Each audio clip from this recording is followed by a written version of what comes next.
Hello guys. आज का हमारा टॉपिक है कि ऐसे कौन कौन से रीजन हैं जिनके कारण महिला की नॉर्मल डिलीवरी नहीं हो पाती है और फिर सिजेरियन सेक्शन के द्वारा डिलीवरी होती है।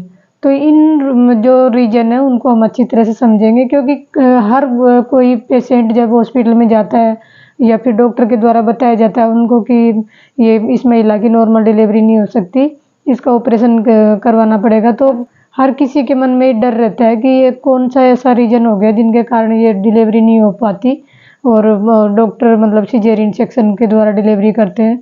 तो इनको हम अच्छी तरह से समझेंगे कि ये क्या कारण है, और इनसे जैसे नॉर्मल डिलीवरी करवाने की हमने कोशिश की, ये कारण मौजूद होने के बाद तो फिर महिला को या बच्चे को क्या क्या नुकसान हो सकते हैं, ये अच्छी तरह से हम समझेंगे आज। तो पहले हम समझेंगे कि नॉर्मल डिलीवरी क्या होती है, जिसमें बेबी वेजाइनल पाथ से आउट होता है उसको नॉर्मल डिलीवरी बोलते हैं। और जिसमें मतलब जो एब्डोमेन का लोअर पार्ट होता है, लोअर सेगमेंट होता है, वहाँ पर 4 से 6 इंच का कट लगाकर बच्चे की डिलीवरी करवाई जाती है, उसको LSCS या सिजेरियन सेक्शन बोलते हैं। LSCS की फुल फॉर्म समझे तो हम इसकी भी यही है, लोअर सेगमेंट सिजेरियन सेक्शन। तो मतलब जो एब्डोमेन का लोअर सेगमेंट होता है, निचला पार्ट होता है, वहाँ पर कट लगाकर बेबी को आउट किया जाता है, इसी को सिजेरियन सेक्शन बोलते हैं। तो अब हम समझेंगे कि ऐसे कौन कौन से रीजन हैं जिनके कारण महिला की नॉर्मल डिलीवरी ना होकर सिजेरियन सेक्शन करना पड़ता है। तो ये जो कोज है वो भी 2 टाइप के होते हैं। एक ऐसे को फर्स्ट ऐसे कोज होते हैं जो पहले से मतलब डॉक्टर के द्वारा महिला को या उनके रिलेटिव को बता दिया जाता है कि ये कारण डिलीवरी में मौजूद है और इसके कारण से इसकी नॉर्मल डिलीवरी ना होकर मतलब सिजेरियन सेक्शन से डिलीवरी होगी। और एक ऐसे रीजन होते हैं जो पहले नॉर्मल डिलीवरी की संभावना रहती है, मतलब जैसे जो जिस रास्ते से बच्चे को निकलना होता है वो रास्ते में कोई कमी नहीं है, या माँ में भी कोई कमी नहीं है, या उस रास्ते में कोई गांठ वगैरह ऐसा कोई रीजन नहीं है जिसके कारण से डिलीवरी नॉर्मल नहीं हो सकती, पर फिर भी अचानक से ऐसे कोज इंक्रीज हो जाते हैं जिसके कारण महिला को तुरंत नॉर्मल डिलीवरी से LSCS में शिफ्ट करना पड़ता है, मतलब सिजेरियन सेक्शन के द्वारा डिलीवरी करवाई जाती है। तो जो पहले से पता होता है उनको तो बोलते हैं प्री प्लान सिजेरियन, और जो अचानक इमीडिएट जो सिजेरियन किया जाता है वो एक अलग होता है, जो वो रीजन उसी टाइम पे इंक्रीज होते हैं, या डॉक्टर को भी पहले से अनुमान नहीं होता कि ये इस केस में मतलब नॉर्मल डिलीवरी नहीं हो पाएगी और LSCS करना पड़ेगा। तो ये इमीडिएट इंक्रीज होने वाले रीजन है। पहले हम समझ लेते हैं प्री प्लान सिजेरियन, मतलब जो पहले से प्लान रहता है उसके कौन कौन से कोज होते हैं जिनके कारण पहले से फिक्स रहता है कि नॉर्मल डिलीवरी ना होकर सिजेरियन सेक्शन के द्वारा डिलीवरी होगी। तो इसमें पहला जो रीजन है वो है बच्चे की लाई, मतलब बच्चे की जो पोजीशन है वो। तो इसमें अगर जैसे बच्चा यूट्रस के अंदर, जैसे महिला का ये यूट्रस है, तो अगर इस डायरेक्शन में बेबी रहता है, जैसे सीधा, जैसे ये सर्विक्स ओस है जहाँ से बेबी को निकलना है, तो अगर सीधा डायरेक्शन में बच्चा है तो नॉर्मल डिलीवरी हो जाती है। परंतु कई बार जैसे ये पोजीशन ना होकर ट्रांसवर्स पोजीशन होती है, तो इसमें बच्चा आड़ा रहता है, तो इतना स्पेस ओस में हो नहीं पाता, सर्विस ओस में, कि बेबी आउट हो सके। तो इस कारण से अगर ट्रांसवर्स लाई हो बच्चे की, आडी पोजीशन है, तो उसमें सिजेरियन करना पड़ता है। तो फर्स्ट रीजन तो ये हो गया कि अगर बच्चे की ट्रांसवर्स लाई है, मतलब आडी बच्चे की पोजीशन है, तो उसमें सिजेरियन पहले से तय कर दिया जाता है कि जैसे इसमें नॉर्मल डिलीवरी होने के कोई चांस नहीं है। क्योंकि अगर जो 36 वीक के आसपास भी बच्चा सीधा ना नहीं हुआ है, मतलब जैसे डायरेक्शन इस पोजीशन में नहीं आया है, तो फिर उसका पहले से डॉक्टर के द्वारा बता दिया जाता है कि अब ये होने के चांस नहीं है और नॉर्मल डिलीवरी नहीं हो पाएगी, सिजेरियन सेक्शन से होगा। तो ये प्री प्लान का एक मेन जो रीजन है जो पहले से पता रहता है। और नेक्स्ट हो सकता है इसका रीजन ब्रीच पोजीशन, मतलब जैसे जिसमें नॉर्मल जो डिलीवरी होती है जो सबसे अच्छी मानी जाती है, उसमें इस डायरेक्शन में बच्चा होकर हेड यहाँ पर नीचे की तरफ रहता है। जैसे ये बच्चा है तो इसका यहाँ पर हेड होता है नीचे, तो नीचे हेड होने पर नॉर्मली से डिलीवरी हो जाती है आसानी से। परंतु कई बार बच्चे का सिर ऊपर की साइड होता है और नीचे ब्रीच मतलब पैर की पोजीशन रहती है। तो अगर बच्चे का सिर ऊपर रहकर ब्रीच प्रेजेंटेशन में हिप पहले आते हैं, ऐसी पोजीशन है, तो इसमें कई बार बच्चा जैसे यहाँ तक शोल्डर तक आउट हो जाता है, पर ये नेक पे आके सर्विस के ओस में आके मतलब यूँ रुकावट आ जाती है। तो इससे बेबी को कई बार खतरा हो सकता है। इस कारण से पहले से डॉक्टर एडवाइज करके रहते हैं कि अगर आपको ऐसा कोई खतरा नहीं लेना तो फिर सिजेरियन किया जाएगा, क्योंकि ये चांस नॉर्मल डिलीवरी में बेबी के यहाँ से अटकने के चांस रहते हैं। तो ये भी एक प्री प्लान सिजेरियन हो सकता है। फिर नेक्स्ट इसका रीजन हो सकता है महिला का ओवरवेट। अगर महिला का जैसे नॉर्मली वेट से ज़्यादा वेट है, उसके कारण से उसके प्राइवेट पार्ट में फैट जमा रहता है, इस कारण से सर्विस का वो ज़्यादा ओपन नहीं हो सकता और जैसे फिर बच्चे का सिर आउट नहीं हो सकता। इस कारण से पहले से डॉक्टर के द्वारा बता दिया जाता है कि महिला का ओवरवेट है, इस कारण से नॉर्मल डिलीवरी होना थोड़ा हार्ड है, बच्चे को रिस्क हो सकता है इसमें। तो इसमें भी पहले से डॉक्टर बता देते हैं कि सिजेरियन के द्वारा डिलीवरी होगी। फिर नेक्स्ट इसका रीजन हो सकता है बेबी में ओवरवेट। मतलब जैसे नॉर्मली बेबी का वेट होता है 2.5 kg से 3.5 kg, यहाँ तक अगर बेबी का वेट है तो नॉर्मल डिलीवरी हो जाती है। परंतु कई बार जैसे बेबी का वेट इतना इंक्रीज हो जाता है अचानक से, जैसे 4 kg या 4.5 kg, तो फिर इतना हेवी बेबी का वेजाइनल पार्ट से डिलीवर्ड होना थोड़ा हार्ड रहता है। इस कारण से पहले से प्लान करके रखते हैं कि इसका नॉर्मल डिलीवरी ना होकर सिजेरियन सेक्शन से डिलीवरी करवाएंगे। तो ये इसमें भी इस रीजन में भी पहले से पता रहता है उनकी वजह से नॉर्मल डिलीवरी नहीं हो सकती, बेबी का वेट थोड़ा ज़्यादा है, इस कारण से सिजेरियन सेक्शन किया जाएगा। फिर नेक्स्ट इसका कोज हो सकता है जैसे जो फ्लूइड होता है अंदर, जिसको एमनियोटिक फ्लूइड बोलते हैं, उसकी कमी। मतलब जैसे जिस थैली में जो बच्चा तैरता रहता है, वो जो फ्लूइड होता है वो बेबी को नीचे पुश करने में हेल्प करता है। परंतु अगर ये पानी पहले से ही कम हो जाता है तो फिर बेबी को नीचे आने में थोड़ी प्रॉब्लम रहती है। इस कारण से डॉक्टर नॉर्मल डिलीवरी की राय ना देकर LSCS की एडवाइस देते हैं। नेक्स्ट इसका कोज हो सकता है कि जिस रास्ते से बेबी को बाहर आउट होना है नॉर्मल डिलीवरी में, उस रास्ते में कोई रुकावट होना।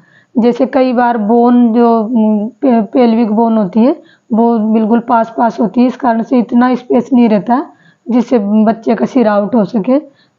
तो अगर जो जो जिस पाथ से बच्चे को बाहर निकलना, जिस रास्ते से बाहर निकलना, वो एडेक्वेट नहीं है, तो इसमें पहले से डॉक्टर के द्वारा बता दिया जाता है कि इस जैसे 8 मंथ के आसपास महिला को PV करके चेक किया जाता है, उस टाइम पर ही महिला को बता दिया जाता है कि नॉर्मल डिलीवरी होने की संभावना नहीं है, क्योंकि पाथ में इतना स्पेस नहीं है जिससे बच्चा बाहर आ सके।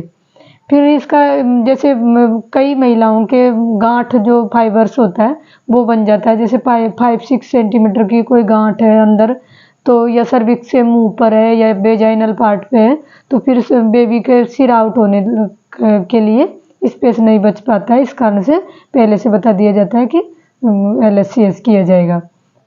फिर इसका नेक्स्ट कोज हो सकता है कि महिला में कोई ऐसा इन्फेक्शन होना जो उस इन्फेक्शन का अगर नॉर्मल डिलीवरी के टाइम पर बेबी में ट्रांसफ़र होने की संभावना रहती है, तो फिर ऐसे में नॉर्मल डिलीवरी ना करवाकर पहले से बता दिया जाता है महिला को या महिला के रिलेटिव को कि नॉर्मल डिलीवरी करवाने से ये जो माँ में इन्फेक्शन है, सीवियर इन्फेक्शन, वो बेबी में ट्रांसफ़र होने के चांस ज़्यादा रहते हैं। इस कारण से सिजेरियन सेक्शन के द्वारा डिलीवरी करना सेफ है। तो ये भी पहले से प्री प्लान रहता है। फिर नेक्स्ट इसका प्री प्लान का कोज हो सकता है सीवियर IUGR। तो इसमें बच्चे की ग्रोथ इतनी कम रहती है, बच्चे में इतना ग्रोथ रिटार्डेशन होता है कि बेबी का वेट बिल्कुल कम रहता है, जैसे 2.5 से नीचे, मतलब 2 kg या 2 kg से भी नीचे। इस कारण से बेबी में लेबर पेन सहन करने की कैपेसिटी नहीं होती, क्योंकि बेबी का इतना वेट नहीं होता, इतने उसका डेवलप नहीं रहता कि वो इतनी देर तक, इतने लॉन्ग टाइम तक मतलब पुश करता रहे या बाहर निकलने की कोशिश करता रहे, तो ऐसे लेबर पेन को वो सहन नहीं कर सकता। इस कारण से पहले से एडवाइज कर दिया जाता है कि इसकी नॉर्मल डिलीवरी ना होकर सिजेरियन सेक्शन से डिलीवरी करवाना सेफ है, बच्चे के लिए भी और माँ के लिए भी। नेक्स्ट इसका कोज हो सकता है लूप ऑफ कॉर्ड। मतलब जैसे बेबी की नेक में 3-4 लूप हो कोड के, तो उस कारण से क्या कोड फिर छोटी पड़ जाती है, तो बेबी को नीचे आने में प्रॉब्लम रहती है। अगर कोड पहले से ऊपर की तरफ खींची रहेगी और बेबी नीचे की तरफ खिसकने की कोशिश करेगा, तो फिर बेबी को नीचे खिसक नहीं पाने के कारण पहले से बता दिया जाता है कि अगर कोड छोटी है तो नॉर्मल डिलीवरी नहीं हो पाएगी। अगर कोड टाइट है या 3-4 लूप है तो फिर कोड टाइट हो जाती है या कोड छोटी पड़ जाती है, इस कारण से बेबी नीचे नहीं आ पाता, इस कारण से सीजरियन सेक्शन किया जाता है। एक नेक्स्ट कोज हो सकता है कि अगर महिला में कोई ऐसी सीवियर डिजीज है जो पहले से प्रेगनेंसी से पहले से मौजूद है, जैसे हार्ट की कोई सीवियर डिजीज है या फिर शुगर की मेडिसिन देने के बाद भी कंट्रोल लेवल नहीं है, तो इन कई जो सीवियर डिजीज है उनके कारण भी महिला इतना लेबर पेन सहन नहीं कर सकती। इसके लिए पहले फिजिशियन डॉक्टर से कंसल्ट किया जाता है। अगर वो बोलते हैं कि अगर इतना लेबर पेन सहन करने की शक्ति है तो नॉर्मल डिलीवरी करवा सकते हैं, नहीं तो अगर फिजिशियन ने मना कर देते हैं तो फिर डायरेक्ट सीजरियन सेक्शन के लिए एडवाइज करते हैं। अब हम ये एक बार इन रीजन को शॉर्टली रूप से देख लेते हैं कि जैसे अगर बच्चा ट्रांसफर्स है तो सीजरियन पहले से फिक्स रहता है। अगर बच्चेदानी में कोई रुकावट है, चाहे बोन के कारण या कोई गांठ के कारण, तो सीजरियन सेक्शन पहले से तय रहता है। या फिर माँ में कोई ऐसा इन्फेक्शन है जिसके कारण नॉर्मल डिलीवरी होती टाइम वो इन्फेक्शन बेबी में ट्रांसफ़र होने की संभावना हो, तो ऐसे में भी पहले से एडवाइज रहती है कि सीजरियन सेफ है नॉर्मल डिलीवरी की बजाय। फिर नेक्स्ट कोज हो सकता है जैसे एमनियोटिक फ्लूइड की कमी, जो जिसमें बेबी तैरता रहता है उस फ्लूइड की कमी होने के कारण भी पहले से फिक्स रहता है कि सीजरियन सेक्शन होगा। नेक्स्ट कोज है लूप ऑफ कोड, जैसे कोड के 3 या 4 लूप है तो इस कारण से भी सीजरियन फिक्स रहता है। और नेक्स्ट इसका कोज हो सकता है IUGR, मतलब बेबी का ग्रोथ कम होना, ये भी एक रीजन पहले से फिक्स रहता है। फिर नेक्स्ट इसका कोज हो सकता है महिला में कोई ऐसी सीवियर डिजीज जैसे हार्ट डिजीज, इनके कारण भी पहले से फिक्स रहता है।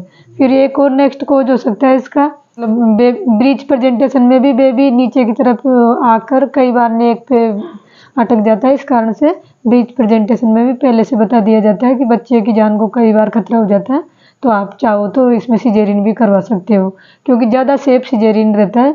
नॉर्मल डिलीवरी वैसे हो जाती है पर कई बार बच्चे की जान को जोखिम रहती है इसमें, इस कारण से पहले से एडवाइज रहती है। फिर अब हम समझते हैं कि ऐसे कौन से रीजन है जो इमीडिएट इंक्रीज होते हैं, मतलब तुरंत, जैसे लेबर पेन स्टार्ट हो गए महिला का, या फिर लेबर पेन स्टार्ट होने से जस्ट पहले, या लेबर पेन स्टार्ट होने के और डायलेशन होते टाइम, मतलब ऐसे कौन से रीजन है जो तुरंत इंक्रीज होते हैं। जैसे पहले से डॉक्टर को भी नॉर्मल डिलीवरी की संभावना रहती है कि इसकी महिला की नॉर्मल डिलीवरी हो जाएगी, पर अचानक ऐसे रीजन सामने आ जाते हैं जिनके कारण महिला की नॉर्मल डिलीवरी ना करवा कर तुरंत सीजरियन सेक्शन के लिए शिफ्ट कर दिया जाता है OT में। तो ऐसे रीजन है जो अचानक से इंक्रीज होते हैं, इनमें ही पेशेंट या पेशेंट के रिलेटिव सबसे ज़्यादा घबराते हैं, क्योंकि इनमें उनको कोई उम्मीद नहीं रहती पहले से कि मतलब नॉर्मल डिलीवरी ना होकर सीजरियन सेक्शन होगा। तो अचानक अगर डॉक्टर के द्वारा बताया जाता है कि महिला की नॉर्मल डिलीवरी नहीं होगी तो वो घबरा जाते हैं और वो ये सोचने को मजबूर हो जाते हैं कि ऐसा अचानक क्या हो गया, जो पहले तो नॉर्मल डिलीवरी की संभावना थी और अब अचानक OT में शिफ्ट कर रहे हैं। तो इनको हम अच्छी तरह से समझते हैं। तो इसमें कई रीजन ऐसे होते हैं जो अचानक से इंक्रीज होते हैं और वो महिला के लिए भी और बेबी के लिए, दोनों के लिए बहुत ज़्यादा खतरनाक होते हैं। जैसे महिला का BP अचानक बढ़ जाता है और BP अनकंट्रोल रहता है, जैसे 160 से ऊपर है, तो कई बार महिला को कन्वल्जन आने की जो संभावना हो जाती है कि अगर BP और बढ़ेगा तो महिला को दौरे आ सकते हैं। तो इस कारण से तुरंत महिला को OT में शिफ्ट करके सीजरियन सेक्शन किया जाता है ताकि कन्वल्जन आने से पहले सीजरियन करके बेबी आउट हो सके।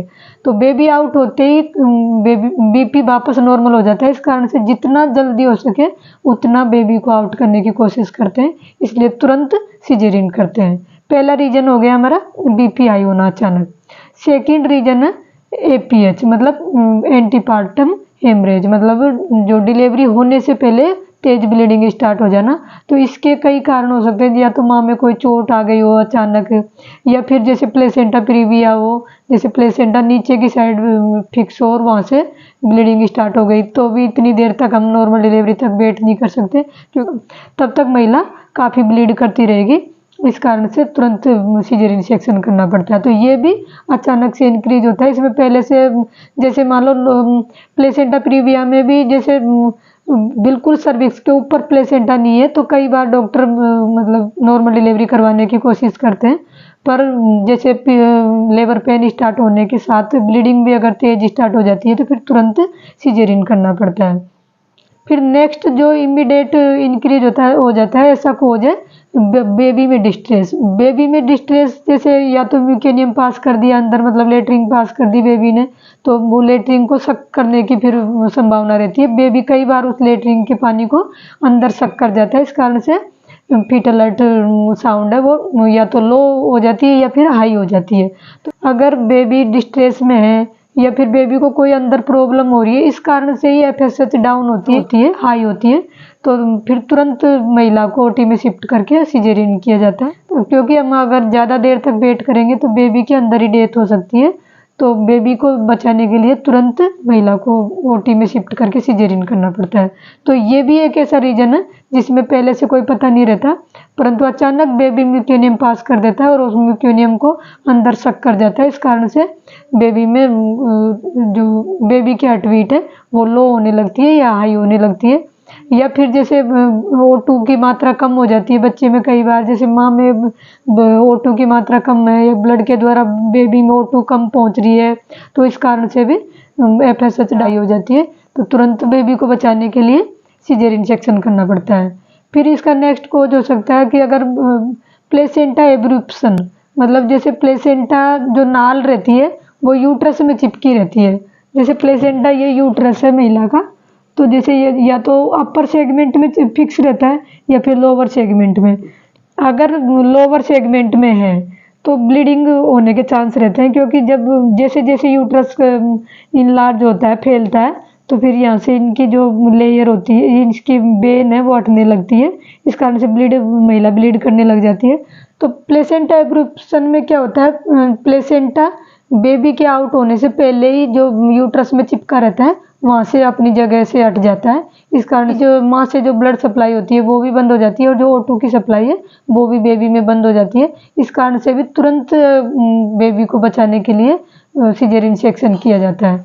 तो इसमें जैसे प्लेसेंटा एब्रूप्शन में जैसे ये महिला का यूट्रस है, तो ज़्यादातर महिलाओं में अपर सेगमेंट में प्लेसेंटा फिक्स रहता है, कहीं भी जैसे यहाँ या यहाँ पर कहीं पर भी प्लेसेंटा फिक्स रहता है। तो बेबी जैसे डिलीवरी होने के जस्ट बाद ये प्लेसेंटा यूट्रस की लेयर से दूर हट जाता है, तो उसके बाद ही फिर प्लेसेंटा आउट होता है। पर कई महिलाओं में ऐसा होता है कि जैसे बेबी आउट नहीं होने से पहले ही ये अपनी जगह से हट जाता है, इस कारण से ब्लड सप्लाई या O2 सप्लाई बेबी में बंद हो जाती है। तो इसको अगर प्लेसेंटा एब्रूप्शन हो जाता है पहले से, मतलब प्लेसेंटा हट जाता है दूर, अगर बेबी आउट होने से पहले प्लेसेंटा अपनी जगह से हट जाता है या चिपका हुआ होता है वहाँ से हट जाता है, तो फिर बेबी को बचाने के लिए तुरंत सिजेरियन सेक्शन करना पड़ता है। तो ये ऐसे रीजन है जो इंक्रीज तुरंत होते हैं, पहले से डॉक्टर को भी कोई पता नहीं रहता कि ये ऐसी कंडीशन आ जाएगी, परंतु जब डॉक्टर को पता लगता है कि ये कंडीशन आ चुकी है तो फिर तुरंत बेबी को या मतलब मदर को बचाने के लिए तुरंत सिजेरियन करना सेफ समझते हैं। तो इस तरह आपको ये डाउट क्लियर हो गया होगा कि कई बार जो तुरंत महिला को ओटी में लिया जाता है वो किन कारण से लिया जाता है, या फिर इन ऐसे रिस्क है इनमें नॉर्मल डिलीवरी करवाना ज़्यादा सेफ है या फिर सिजेरियन सेफ है। क्योंकि आजकल सिजेरियन कोई इतनी बड़ी बात नहीं है, तो बेबी बच सके या माँ बच सके इसके लिए सिजेरियन करना ज़रूरी होता है। वैसे नॉर्मल डिलीवरी हो जाए वो सबसे अच्छा है, पर कई बार ऐसी सिचुएशन आ जाती है कि बेबी को खतरा रहता है या माँ को खतरा रहता है, इस कारण से डॉक्टर LSCS या सिजेरियन सेक्शन की एडवाइज करते हैं। तो इस तरह बिना सोचे समझे डॉक्टर की राय मानना चाहिए।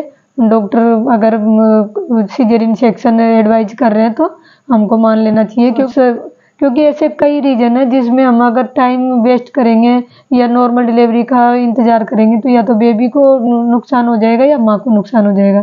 तो कई ऐसे रीजन है जिसमें इमीडिएट सिजेरियन करना ज़रूरी है, या फिर कई ऐसे रीजन है जिनमें से पहले से बता दिया जाता है कि सिजेरियन होगा। तो अगर डॉक्टर ये राय दे रहे हैं कि इस केस में नॉर्मल डिलीवरी होने की संभावना नहीं है, या फिर बेबी को रिस्क है या माँ को रिस्क है, तो फिर सिजेरियन करवाना ज़रूरी हो जाता है। वीडियो अगर पसंद आया हो तो वीडियो को लाइक एंड शेयर ज़रूर करना। वीडियो देखने के लिए थैंक यू।